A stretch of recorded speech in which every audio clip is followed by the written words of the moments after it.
नमस्कार, आप सभी का स्वागत है अन्नदाता कार्यक्रम में। आपके साथ मैं हूं सोनाली सिंह। हमारे देश के किसान जन का पोषक है, वह श्रम का देवता है, अन्नदाता है। उसमें ही भारत की आत्मा निवास करती है। ऐसे ही किसानों की प्रगति के लिए हम खेती बाड़ी से जुड़ी हुई बहुत सी नई लाभकारी जानकारियां हर रोज सुबह लेकर आते हैं। तो चलिए कार्यक्रम शुरू करने से पहले देखते हैं क्या है आज के अन्नदाता में। उन्नत तकनीक से करें सब्जियों की स्वस्थ पौध तैयार।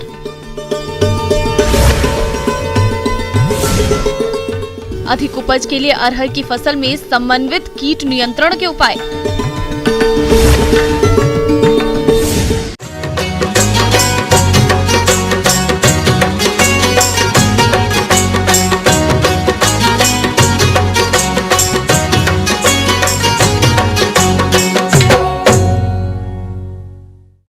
सब्जियों की मांग बाजार में वर्ष भर बने रहने से सब्जी की खेती करने वाले किसान अच्छी खासी आय कमा रहे हैं। इसी लाभ को देखते हुए जो किसान भाई सब्जियों की नर्सरी तैयार करना चाहते हैं तो उन्हें कुछ तकनीकी बिंदुओं को ध्यान में रखना होगा, तभी आपको स्वस्थ पौध की प्राप्ति होगी। तो आप किस प्रकार से करें सब्जियों की स्वस्थ पौध तैयार, आइए जानते हैं कृषि विज्ञान केंद्र टाकरड़ा के बागवानी विशेषज्ञ NK गुप्ता से।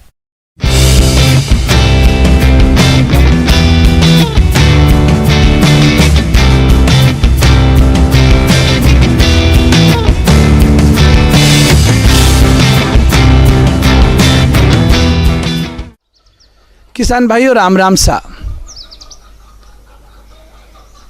जैसा कि सब्जियों की खेती के जो हमारे ये कृषक भाई है, अब वो इस समय खरीफ की ऋतु है और निश्चित रूप से फूल गोभी है, पत्ता गोभी है, टमाटर, मिर्च, बैंगन, इनकी पौध तैयार कर रहे होंगे। तो किसान भाइयों, आप जानते हो कि जब ऋतु परिवर्तित हो जाती है, प्रत्येक मौसम में तकनीक भी बदल जाती है। तो इसी प्रकार खरीफ में अगर अपन सब्जी की पौध, जिसमें गोभी हो, चाहे फूल गोभी हो, चाहे पत्ता गोभी हो, तो सबसे पहले उसकी तकनीक में जो पौध तैयार करने की जो तकनीक में उसमें चेंज आता है, परिवर्तन आता है। सब्जियों की नर्सरी पौधे तैयार करना एक कला है। इसे सुचारू रूप से तैयार करने के लिए तकनीकी जानकारी का होना जरूरी है। स्वस्थ और उन्नत पौधे तैयार कर लेना ही आधी फसल उगाने के बराबर होता है। आप टमाटर, बैंगन, मिर्च, पत्ता गोभी, फूल गोभी आदि सब्जियों की नर्सरी तैयार कर सकते हैं। बेहतर देखभाल के लिए पहले इन सब्जियों के पौधों को नर्सरी में तैयार किया जाता है। नर्सरी के लिए जगह का चुनाव। पौधशाला तैयार करने के लिए कुछ बातों को ध्यान में रखना चाहिए। नर्सरी क्षेत्र को पालतू जानवरों और जंगली जानवरों से बचाने के लिए अच्छी तरह से बाड़ लगाना चाहिए। जहां नर्सरी तैयार कर रहे हैं वो जगह जल स्रोत के पास और जल भराव से मुक्त होनी चाहिए। उचित जल निकासी की व्यवस्था होनी चाहिए।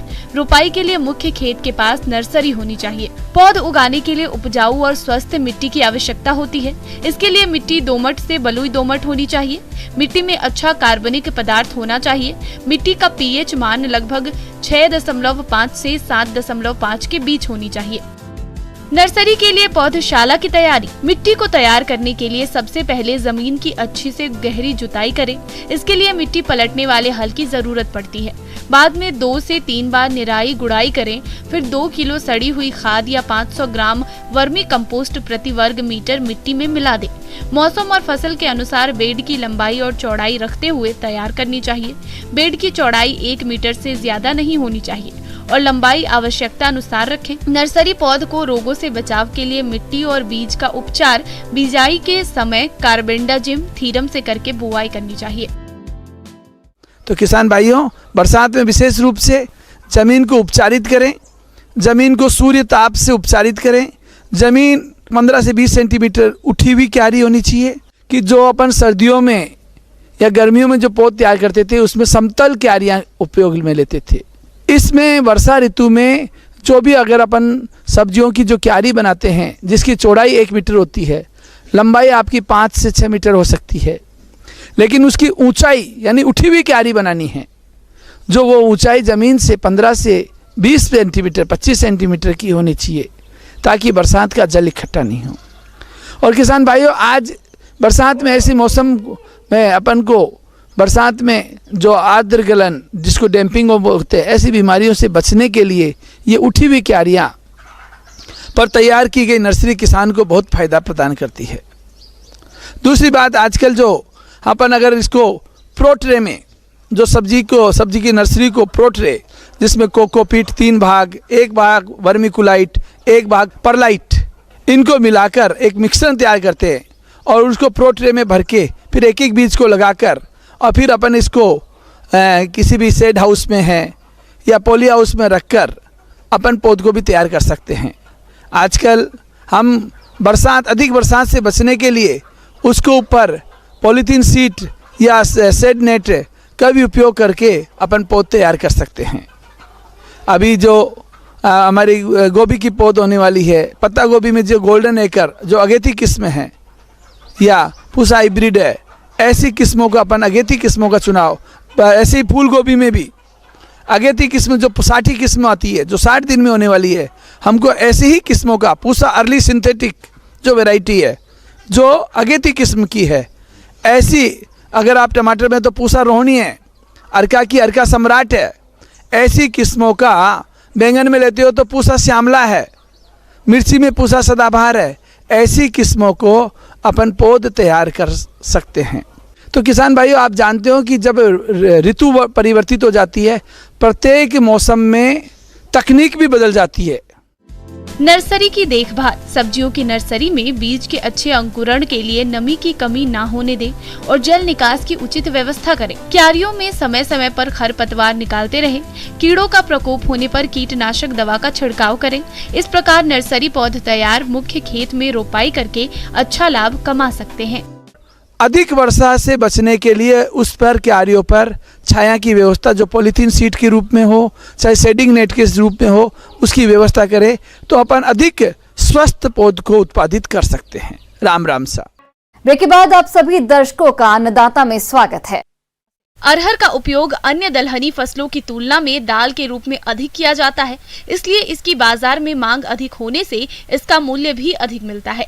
लेकिन इस फसल में कीटों के प्रकोप के कारण किसानों को भारी नुकसान उठाना पड़ता है। तो आप इन कीटों से अपनी फसल को बचाने के लिए कौन कौन से उपायों को अपनाएं, आइए जानते हैं कार्यक्रम के इस विशेष अंश के माध्यम से।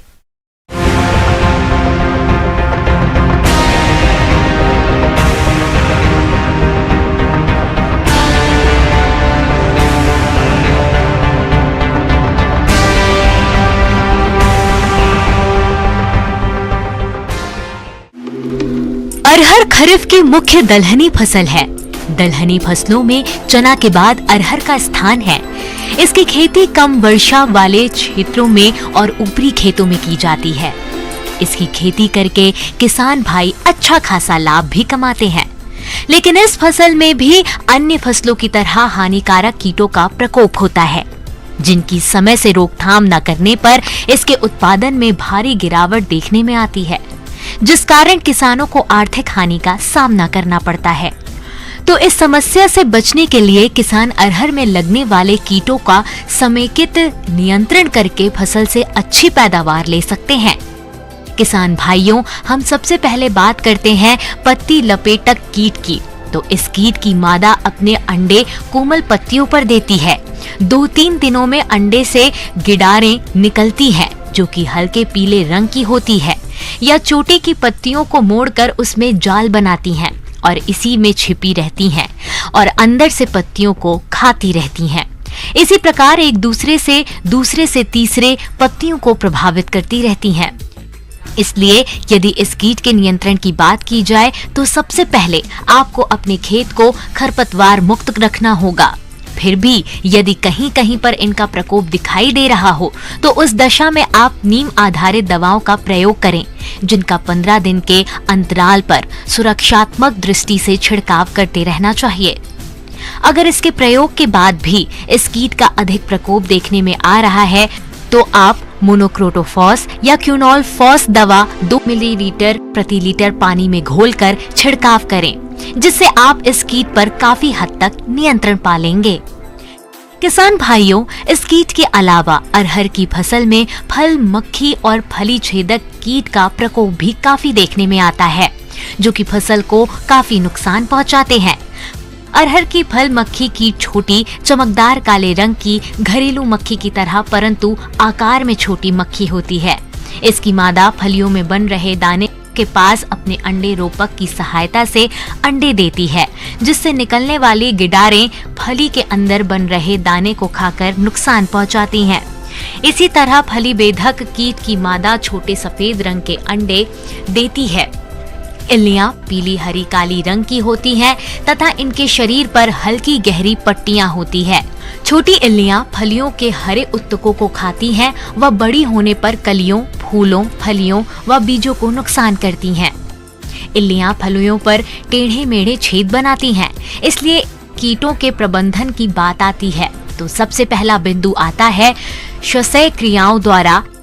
इसमें गर्मी के महीने में खेत की गहरी जुताई करें। समय पर बुआई करनी चाहिए जिससे हानिकारक कीटों का प्रकोप कम हो सके। ज्वार के साथ अरहर की अंतः फसल 4-2 के अनुपात में बोनी चाहिए। ज्वार के डंठल चिड़ियों के बैठने के डंडों के रूप में काम आते हैं। इसके साथ ही ज्वार की कटाई के बाद दवा छिड़काव के लिए उपयुक्त रास्ता बन जाता है। सिंचाई और रासायनिक खाद की मात्रा का उचित प्रयोग करना चाहिए। अधिक घनी फसल पर कीट का प्रकोप अधिक होता है, अतः संस्तुति से अधिक बीज नहीं बोना चाहिए। इसके अलावा खड़ी फसल में निगरानी करते रहें और सूंडियों की जांच के लिए सफेद कपड़े की थैली या पॉलिथीन बैग में पौध को डालकर झटकना चाहिए, जिससे पौधों में फली पर खाती हुई सुंडी गिर जाएगी और उनकी संख्या का पता चल जाएगा। फल मक्खी के प्रकोप की गंभीरता को जानने के लिए फलियों की सूक्ष्मता से जांच करनी चाहिए। यदि 5 से 10% दाने प्रभावित हों, तब समझना चाहिए कि इनकी संख्या आर्थिक क्षति स्तर पार कर चुकी है। इसके अलावा किसान भाइयों फेरोमोन ट्रैप 6 से 7 प्रति हेक्टेयर प्रयोग करें। इसका प्रयोग कीट का प्रकोप बढ़ने से पहले चेतावनी के रूप में करते हैं। इस जाल में मादा कीटों की गंध वाला पदार्थ रखते हैं। इसकी गंध पाकर नर पतंगे दूर दूर से आकर्षित होते हैं और इसमें फंस जाते हैं। किसान भाइयों, इन कीटों के नियंत्रण के लिए 5% नीम की निबोली के शत का छिड़काव करना चाहिए। इसके अलावा एनपीवी विषाणु 350 LE के घोल का छिड़काव करना चाहिए। जब इन कीटों का प्रकोप आर्थिक क्षति स्तर से ज्यादा देखने में आए, तब रासायनिक नियंत्रण हेतु इंडोक्साकार्ब दवा की 1 मिलीलीटर मात्रा के प्रति लीटर पानी में घोलकर फसल पर छिड़काव कर दें, जिससे आप इन कीटों पर काफी हद तक नियंत्रण पा लेंगे और फसल से अच्छी पैदावार भी ले सकेंगे।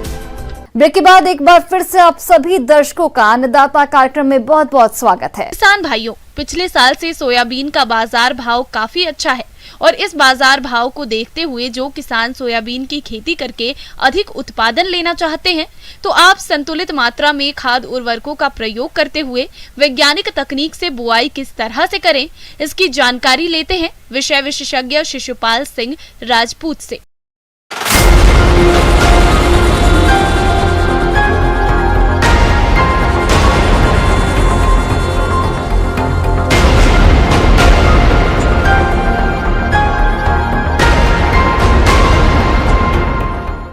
मैं आप लोगों को सोयाबीन की उन्नत खेती के बारे में कुछ समसामयिक जानकारी देना चाहता हूं, जिसे आप अपना कर सोयाबीन का अधिक से अधिक उत्पादन प्राप्त कर सकते हैं। तो बोनी के लिए सबसे महत्वपूर्ण होता है प्रजातियों का चयन। अगर आपने उन्नतशील प्रजातियों का चयन किया है, विश्वसनीय संस्था से प्रजातियों का चयन किया है, तो आपका उत्पादन अच्छा होगा। जैसे कम वर्षा हल्की भूमि है तो वहाँ अपन JS 9560, JS 9305 है, JS 2034 है, इन प्रजातियों का चयन कर सकते हैं। इनका चयन अपन मध्यम भूमि में भी कर सकते हैं, जो 9305 है, 9560 है, 2029 है। उसके अलावा JS 2069 है, NRC 37 है, NRC 7 है, जो कि मध्यम भूमि में और कम मध्यम समय के लिए अपन उपयोग कर सकते हैं। और जहां अपनी भारी भूमि है, लंबे समय के लिए जहां अपने पास पानी पर्याप्त है, वहां पे अपने को NRC 86, JS 9752 प्रजातियों का चयन करना चाहिए। खेत की तैयारी के लिए मिट्टी पलटने वाले हल से एक जुताई की जाती है। उसके बाद 2 से 3 जुताइयां देशी हल या कल्टीवेटर से की जाती है और प्रत्येक जुताई के बाद खेत में पाटा चलाना आवश्यक है, जिससे ढेले टूट जाते हैं और भूमि में नमी का संरक्षण भी होता है। बुआई के समय खेत में पर्याप्त नमी का होना आवश्यक है। इसके साथ साथ ही अब इसमें मुख्य रूप से आता है उर्वरकों का प्रयोग, जो कि अपने को 20-60-20 के हिसाब से देना है। 20 किलोग्राम नाइट्रोजन, 60 किलोग्राम फास्फोरस और 20 किलोग्राम पोटास। नाइट्रोजन अपने को जिसमें 2 भागों में देनी है, एक पहले बोनी के समय, दूसरे 20 से 25 दिन अपनी फसल हो जाती है।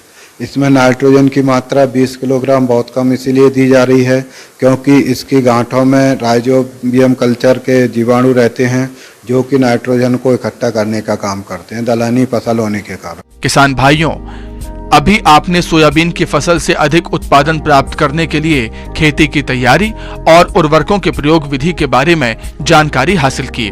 अब आइए जानते हैं बीज की उचित मात्रा और बीजोपचार करते हुए सोयाबीन बुवाई की वैज्ञानिक तकनीक के बारे में। बोनी का इनका समय मुख्य रूप से रहता है जुलाई का प्रथम सप्ताह। जैसे ही आपकी बारिश प्रारंभ हो जाती है तो आप अब बोनी कर सकते हैं। उसके बाद अपने को अगर वर्षा लेट होती है तो भी अपने को कर सकते हैं, लेकिन जुलाई के लास्ट तक बोनी कर सकते हैं। इसके बाद अगर आप बोनी कर रहे हैं तो आपका उत्पादन बहुत ही प्रभावित होता है। इसके बाद आता है बीज दर। बीज दर इसका 70 से 100 केजी रहता है।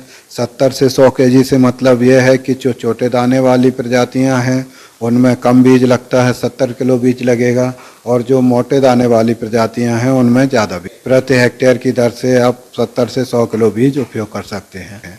लेकिन बीज चयन करते समय इस बात का भी ध्यान रखें कि इसका अंकुरण अच्छा हो, कम से कम 75 से 80% होना चाहिए। अब बीजोपचार में आप लोगों को जो उपचारित करना है, इसमें अपने को एक FIR सिस्टम है, जिसमें F से मतलब फफूंदनाशक, I से मतलब कीटनाशक और R से मतलब कल्चर। तो फफूंदनाशक इसमें बाविस्टिन नाम की जो दवा आती है उससे 2 से 2.5 ग्राम प्रति किलो बीज आप उपयोग कर सकते हैं। और कीटनाशक में आपका थायोमेथाक्साम नामक दवा आती है, उसकी 1 ग्राम मात्रा प्रति किलो बीज के हिसाब से उपयोग करें। तीसरी चीज़ मुख्य चीज़ रहती है जो कि कल्चर रहते हैं। कल्चर इसमें PSB कल्चर का आप उपयोग करें, राइजोबियम कल्चर का उपयोग करें, और इनकी मात्रा आपको 5 से 10 ग्राम रखनी है। कल्चर की मात्रा 5 से 10 ग्राम प्रति किलो बीज के हिसाब से आप उपचारित करके बोनी करें। बीज बुआई की उन्नत तकनीक। किसान भाइयों, सोयाबीन की बोनी कतारों में करना चाहिए। सोयाबीन की बुवाई के लिए सीड ड्रिल का उपयोग किया जा सकता है।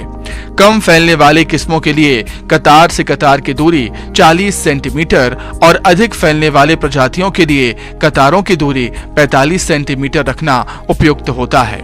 और 20 कतारों के बाद एक कूट जल निथार व नमी संरक्षण के लिए खाली छोड़ देना चाहिए। इसके अलावा सोयाबीन के बीजों की गहराई 2.5 से 3 सेंटीमीटर रखना जरूरी होता है।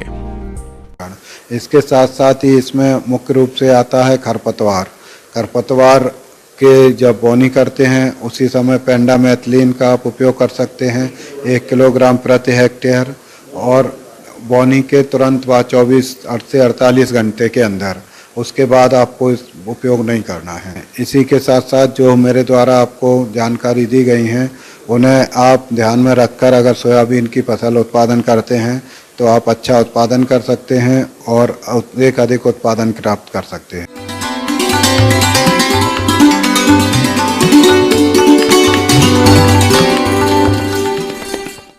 आइए जानते हैं अन्नदाता निःशुल्क फोन के माध्यम से पूछे गए समस्याओं का समाधान।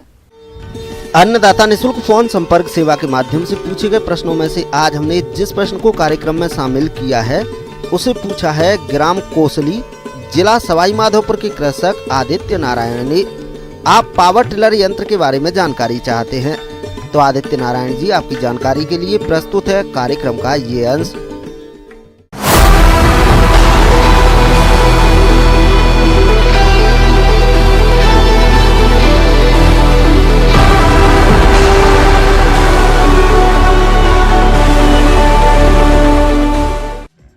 आधुनिक भारत में खेती करना सबके बस की बात नहीं रह गई है। बढ़ते तेल की कीमतों और खेतों की महंगाई जुताई सिंचाई में अधिक पैसे खर्च करने पड़ते हैं।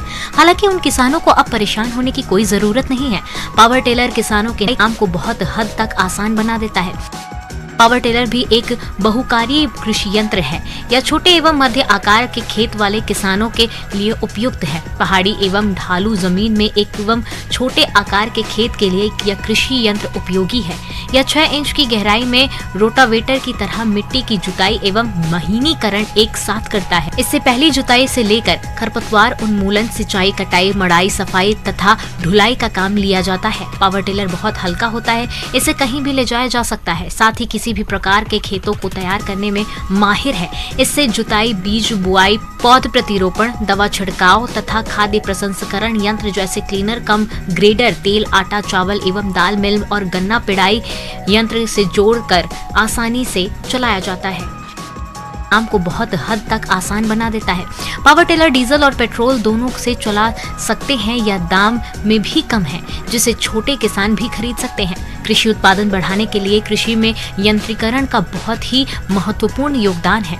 यंत्रीकरण से उत्पादन एवं उत्पादकता दोनों बढ़ती है। यंत्रीकरण से कम समय में अधिक कार्य कुशलता के साथ किए जा सकते हैं। इस यंत्र पर मिलने वाले शासकीय अनुदान के लिए किसान अपनी नजदीकी कृषि विभाग या ऑनलाइन आवेदन कर सकते हैं।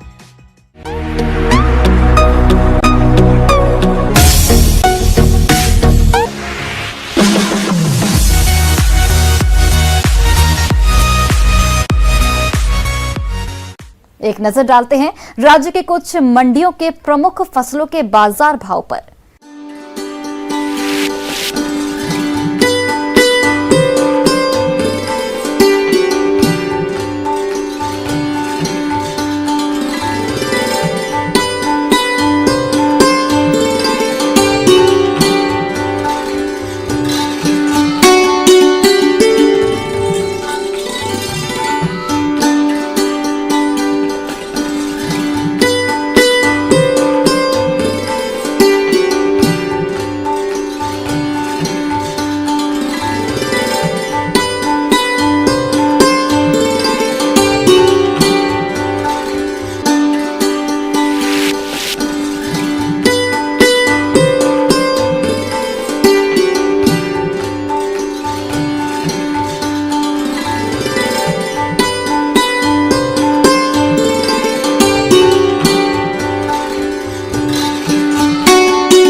किसान भाइयों, कृषि संबंधित समस्या या सुझावों के लिए आप हमें इस पते पर संपर्क कर सकते हैं। Producer Annadata, news 18 Rajasthan, Ramoji film city, Hyderabad 501512। साथ ही आप हमें ईमेल भी कर सकते हैं। हमारा ईमेल आईडी है p18annadatarajasthan@news18.com। इसके अतिरिक्त आप हमें निःशुल्क हेल्पलाइन नंबर 18008892 पर सोमवार से शनिवार सुबह 10 से शाम 4 बजे के बीच संपर्क कर सकते हैं। अब समय हो रहा है आपसे विदा लेने का। कल फिर से आपसे मुलाकात होगी कृषि से जुड़ी महत्वपूर्ण जानकारियों के साथ। नमस्कार।